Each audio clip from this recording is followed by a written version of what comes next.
Hello दोस्तों, रोशन studio में आपका स्वागत है। आज हम देखेंगे वास्को डी गामा से रिलेटेड क्वेश्चन। देखेंगे वास्को डी गामा का जन्म कहाँ हुआ था। वास्को डी गामा का जन्म पुर्तगाल में हुआ था। आगे देखेंगे दोस्तों, वास्को डी गामा ने भारत की ओर कौन सा समुद्री मार्ग खोला था?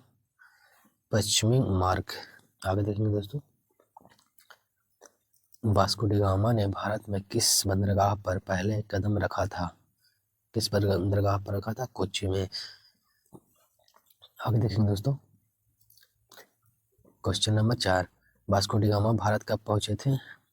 पहली बार वास्को डी गामा 1498 में पहुंचे थे। आगे देखेंगे दोस्तों, वास्को डी गामा किस सम्राट के अधीन था? वास्को डी गामा किस सम्राट के अधीन था? जोआओ जोआओ जोआओ टू के अधीन था। आगे देखेंगे दोस्तों, वास्को डी गामा ने भारत से कौन सा प्रमुख उत्पाद आयात किया? मसाले का उत्पाद किया था आयात में।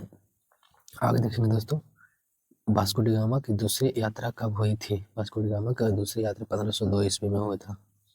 आगे देखेंगे दोस्तों, वास्को डी गामा ने भारत में किस राजा से मुलाकात की थी?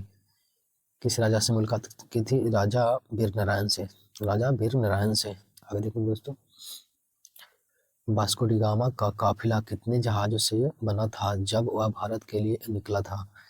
कितने जहाजों से बना था? 4 जहाजों से। आगे देखेंगे दोस्तों, वास्को डी गामा के पहले यात्रा के समय पुर्तगाल का शासक कौन था? वास्को डी गामा के पहले यात्रा के समय पुर्तगाल का शासक कौन था? पुर्तगाल का शासक जोआओ टू था। जोआओ टू था। आगे देखेंगे दोस्तों, बहुत ही मोस्ट इम्पोर्टेंट क्वेश्चन है दोस्तों। अगर सेशन अच्छा लगे तो लाइक एवं सब्सक्राइब कर दें, शेयर कर दें दोस्तों। आगे देखेंगे question number 11, Vasco D gamma ने भारत के किस राजा के साथ व्यापार समझौता किया था? किस राजा के साथ? राजा मालाबार के साथ। राजा मालाबार के साथ। आगे देखेंगे दोस्तों, वास्को डी गामा के भारत आगमन के समय भारत में कौन सा राज्य था? मराठा विजयनगर साम्राज्य था। कौन सा साम्राज्य था? विजयनगर। आगे देखेंगे दोस्तों, वास्को डी गामा की भारत यात्रा का मुख्य उद्देश्य क्या था? वास्को डी गामा की भारत यात्रा का मुख्य उद्देश्य क्या था? व्यापार करना था, मसालों का व्यापार। आगे देखेंगे दोस्तों, वास्को डी गामा का पुत्र सैन गब्रियल कहाँ से चला था? वास्को डी गामा का पुत्र सैन गब्रियल कहाँ से चला था? लिस्बन से। कहाँ से? लिस्बन से चला था। आगे देखेंगे दोस्तों, वास्को डी गामा की पहली यात्रा का उद्देश्य क्या था? वास्को डी गामा की पहली यात्रा का उद्देश्य क्या था? मसालों और रत्नों का व्यापार स्थापित करना। मसालों और रत्नों का व्यापार स्थापित करना। आगे देखेंगे दोस्तों, question number 16, Vasco D gamma का कौन सा यात्रा भारत के लिए ऐतिहासिक रूप से महत्वपूर्ण था? वास्को डी गामा का कौन सा यात्रा भारत के लिए ऐतिहासिक महत्वपूर्ण था? कौन सा था? पहली यात्रा। आगे देखेंगे दोस्तों, वास्को डी गामा का भारत आगमन भारत और किस देश के बीच व्यापारिक संबंध स्थापित करने में सहायक हुआ? पुर्तगाल। आगे देखेंगे दोस्तों, वास्को डी गामा की यात्रा के बाद भारत में पुर्तगाली प्रभाव का क्या परिणाम हुआ था? मसाले और रत्नों का निर्यात बढ़ा। मसाले और रत्नों का निर्यात बढ़ा था। आगे देखेंगे दोस्तों, वास्को डी गामा का भारत आगमन किस सदी में हुआ था? 13वीं 14वीं 15वीं सदी में हुआ था। किस सदी में हुआ था? 15वीं सदी में हुआ था। आगे देखेंगे दोस्तों, वास्को डी गामा की दूसरी यात्रा में वह किसे लेकर भारत पहुंचे थे? वास्को डी गामा की दूसरी यात्रा में वह किसे लेकर भारत पहुंचा था? सैन्य और व्यापारिक प्रतिनिधि को लेकर पहुंचे थे। आगे देखेंगे दोस्तों, वास्को डी गामा के भारत आगमन से पहले भारत और यूरोप के बीच व्यापार कैसे होता था? थल मार्ग से होता था। कैसे होता? वास्को डी गामा के भारत आगमन से पहले भारत और यूरोप के बीच व्यापार कैसे होता था? थल मार्ग से होता था। आगे देखेंगे दोस्तों, question number 22, Vasco D gamma को पुर्तगाल का कौन सा सम्मान प्राप्त था? एडमिरल था। आगे देखेंगे दोस्तों, वास्को डी गामा के भारत यात्रा से पुर्तगाल ने किस व्यापारिक वस्तु का मुख्य रूप से निर्यात किया था? मसाले का। किसे? मसाले का। आगे देखेंगे दोस्तों, वास्को डी गामा की भारत यात्रा के दौरान उनकी मार्गदर्शनकर्ता नाव का नाम क्या था? नाम का सैन गैब्रियल। आगे देखेंगे दोस्तों, वास्को डी गामा ने भारत में कौन सा शहर स्थापित किया था? वास्को डी गामा ने भारत में कौन सा शहर स्थापित किया था? गोवा। कौन सा क्या था? गोवा। आगे देखेंगे दोस्तों, वास्को डी गामा ने भारत आगमन के समय भारत में किस यूरोपीय शक्ति का प्रभुत्व था? किस यूरोपीय शक्ति का प्रभुत्व था? पुर्तगाल का था। आगे देखेंगे दोस्तों, वास्को डी गामा की भारत यात्रा के बाद पुर्तगाल ने भारत में कौन सा प्रमुख बंदरगाहों पर नियंत्रित किया था? गोवा और कोचीन पर। आगे देखेंगे दोस्तों, वास्को डी गामा का भारत आगमन भारतीय इतिहास में किस घटना के रूप में दर्ज हुआ था? किस घटना के रूप में दर्ज हुआ था? यूरोपीय उपनिवेशों की शुरुआत। आगे देखेंगे दोस्तों, वास्को डी गामा ने भारत में किस सम्राट से मुलाकात की थी? किस सम्राट से मुलाकात की थी? सम्राट कृष्ण देवराय से। आगे देखेंगे दोस्तों, वास्को डी गामा की यात्रा के बाद पुर्तगाल ने किस व्यापारिक वस्तु पर कब्जा किया था? किस व्यापारिक वस्तु? मसाले और रत्न पर कब्जा किया था वास्को डी गामा ने। आगे देखेंगे दोस्तों, वास्को डी गामा ने भारत में किस तटीय क्षेत्र में पहले कदम रखा था? किस तटीय क्षेत्र में रखा था? पश्चिमी तट में पहले कदम रखा था। आगे देखेंगे दोस्तों, वास्को डी गामा की भारत यात्रा के बाद भारत में पुर्तगालियों का प्रभाव किस क्षेत्र में था? व्यापार और उपनिवेश में। आगे देखेंगे दोस्तों, वास्को डी गामा का भारत आगमन किस साल हुआ था? 1498 में पहली बार आया था। आगे देखेंगे दोस्तों, वास्को डी गामा के मार्गदर्शन में भारत की ओर जाने वाली यात्रा कितने जहाजों से हुई थी? 4 जहाजों से हुआ था। वास्को डी गामा के मार्गदर्शन में भारत की ओर जाने वाली यात्रा कितने जहाजों से हुआ था? 4 जहाजों से। आगे देखेंगे दोस्तों, वास्को डी गामा की यात्रा ने किस व्यापार मार्ग का उद्घाटन किया था? किस मार्ग का उद्घाटन किया था? यूरोप एशिया समुद्र मार्ग का।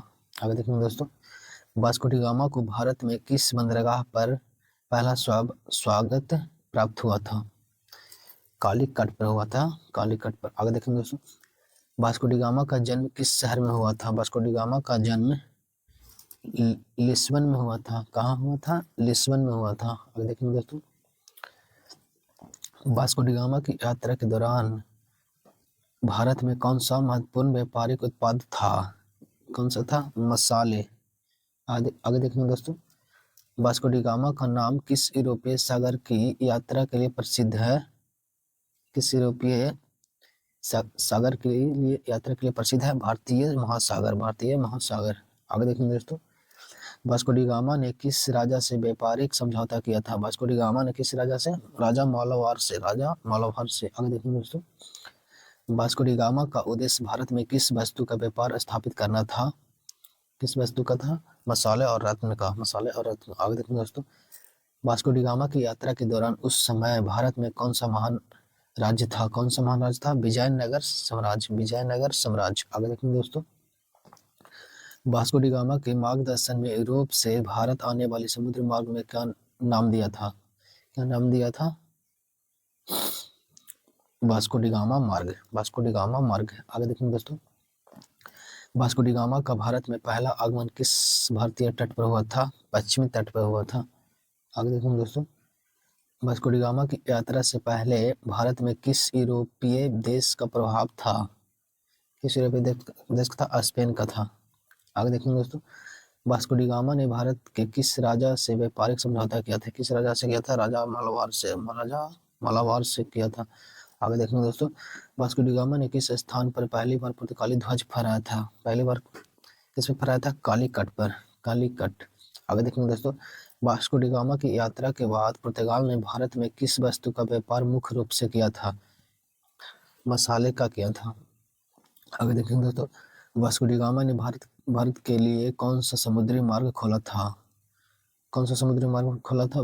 पश्चिमी मार्ग। आगे देखेंगे दोस्तों, वास्को डी गामा की यात्रा के बाद पुर्तगाल ने भारत में किस राज्य में अपना पहला उपनिवेश स्थापित किया? गोवा में किया था। आगे देखेंगे दोस्तों, वास्को डी गामा की भारत यात्रा के समय पुर्तगाल का शासक कौन था? जोआओ टू था। आगे देखेंगे दोस्तों, वास्को डी गामा की यात्रा से पहले भारत से यूरोप का व्यापार किस रास्ते से होता था? किस रास्ते से होता था? थल मार्ग से होता था। थल मार्ग से होता था। आगे देखेंगे दोस्तों, वास्को डी गामा का भारत में आगमन किस तारीख को हुआ था? किस तारीख को हुआ था? 20 अक्टूबर 1498। 20 अक्टूबर 1498 को हुआ था, आगमन हुआ था पहली बार। आगे देखेंगे दोस्तों, वास्को डी गामा ने भारत में किस तटीय क्षेत्र में पहला कदम रखा था? कालीकट में। आगे देखेंगे दोस्तों, वास्को डी गामा की भारत यात्रा के बाद भारत में पुर्तगाल व्यापार का क्या मुख्य प्रभाव पड़ा था? क्या मुख्य प्रभाव पड़ा था? व्यापार में वृद्धि हुई थी। व्यापार में वृद्धि हुई थी। आगे देखेंगे दोस्तों, वास्को डी गामा की भारत यात्रा के बाद पुर्तगाल ने भारत में क्या स्थापित किया था? व्यापार केंद्र। क्या स्थापित किया था? व्यापार केंद्र। आगे देखेंगे दोस्तों, वास्को डी गामा के भारत आगमन से पहले भारत में यूरोपीय व्यापार क्या था? थल मार्ग द्वार था। थल मार्ग द्वार था। आगे देखेंगे दोस्तों, वास्को डी गामा की भारतीय यात्रा में क्या विशेष था? क्या विशेष था? पहली बार पश्चिमी देशों ने भारतीय उपमहाद्वीप से, दूसरा है व्यापारिक सौदे किए थे, तीसरा पुर्तगालियों ने भारत के उपनिवेश स्थापित किया था। उपयुक्त सभी है इसमें। आगे देखेंगे दोस्तों, वास्को डी गामा ने भारत में किस राज्य से व्यापार समझौता किया था? मालाबार से समझौता किया था। वास्को डी गामा की यात्रा के बाद भारत में किस प्रकार का प्रभाव पड़ा था? किस प्रकार का प्रभाव पड़ा था? सांस्कृतिक परिवर्तन, व्यापार संपर्क बढ़े थे, उपनिवेशों की शुरुआत हुआ था। तीनों हुआ, सभी हुआ था। आगे देखेंगे दोस्तों, वास्को डी गामा का जन्म कब हुआ था? वास्को डी गामा का जन्म 1470 में हुआ था। कब हुआ था? 1470 में हुआ था। वास्को डी गामा का जन्म 1470 में हुआ था। आगे देखेंगे दोस्तों, वास्को डी गामा के बाद भारत में किस यूरोपीय शक्ति ने सबसे ज्यादा प्रभाव डाला था? पुर्तगाल ने डाला था। पुर्तगाल। आगे देखेंगे दोस्तों, वास्को डी गामा की यात्रा को कौन सा महत्वपूर्ण ऐतिहासिक मोड़ माना जाता है? यूरोपीय देशों के भारत में व्यापारिक स्थिति में बदलाव। आगे देखेंगे दोस्तों, वास्को डी गामा के भारत आगमन के बाद पुर्तगाल ने भारत में किस वर्ष तक शासन किया था? किस वर्ष तक शासन किया था? 150 साल शासन किया था। आगे देखेंगे दोस्तों, वास्को डी गामा की यात्रा के बाद भारत में क्या स्थिति बनी थी?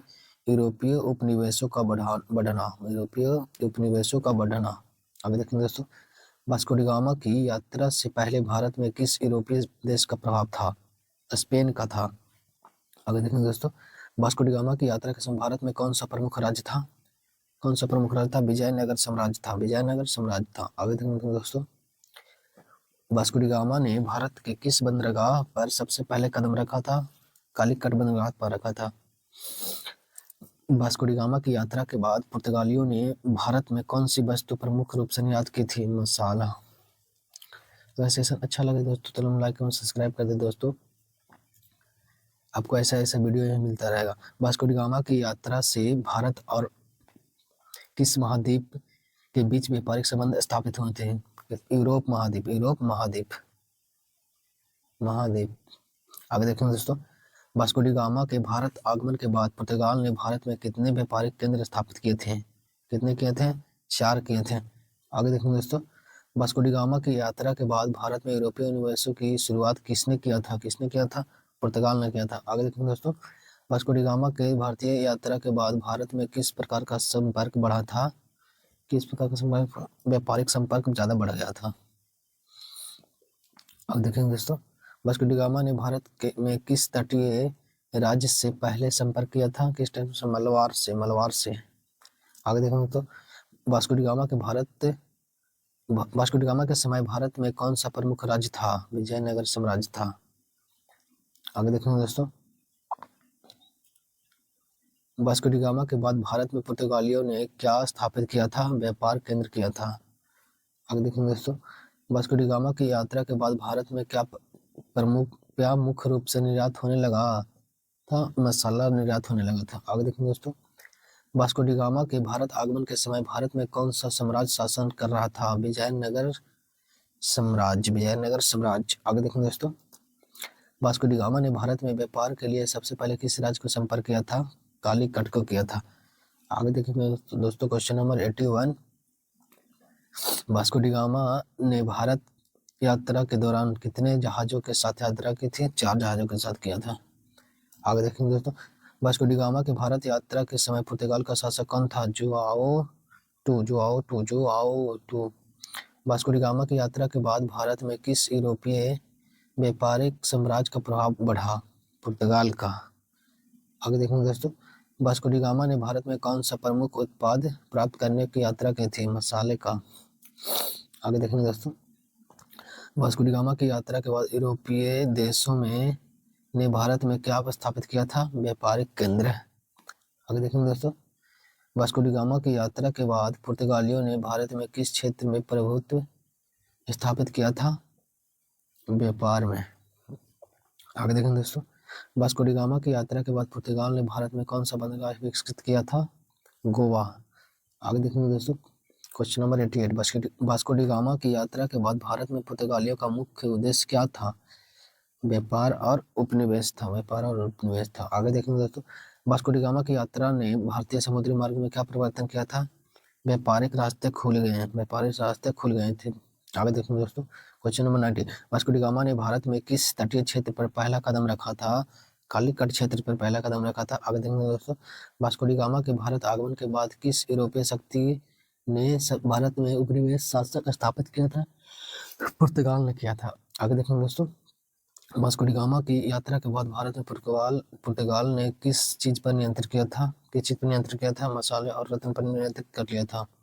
आगे देखेंगे दोस्तों, वास्को डी गामा का भारतीय यात्रा में क्या उद्देश्य था? मसालों का व्यापार करना था। आगे देखेंगे दोस्तों, वास्को डी गामा की यात्रा ने किस प्रकार के व्यापारिक संबंधों को स्थापित किया था? भारत और यूरोप के बीच। आगे देखेंगे दोस्तों, question number 95, Vasco D gamma के भारत आगमन के समय भारतीय तटों पर कौन सा सम्राट शासक कर रहा था? कृष्णदेव राय। आगे देखेंगे दोस्तों, वास्को डी गामा ने भारत में पहले किस तटीय राज्य से संपर्क किया था? कालीकट से संपर्क किया था। आगे देखेंगे दोस्तों, question number 97, Vasco D gamma की यात्रा से भारतीय उपमहाद्वीप में कौन सा प्रमुख परिवर्तन हुआ था? व्यापारिक मार्गों का उद्घाटन हुआ था। आगे देखेंगे दोस्तों, question number 98, Vasco D gamma की यात्रा से पहले भारत में किस व्यापारिक मार्ग से यूरोपीय संपर्क था? थल मार्ग था। क्या था? थल मार्ग। आगे देखेंगे दोस्तों, question number 99, Vasco D gamma के भारत आगमन से पहले भारत में किस प्रकार का व्यापार होता है? केवल थल मार्ग से होता था। आगे देखेंगे question number 100, Vasco D gamma के भारत आगमन से पहले भारत में कौन सा व्यापारिक संबंध था? कौन सा था? व्यापार, थल और अफ्रीका। अगर सेशन अच्छा लगे दोस्तों तो लाइक एवं सब्सक्राइब कर दें। जय हिंद, जय भारत, थैंक यू।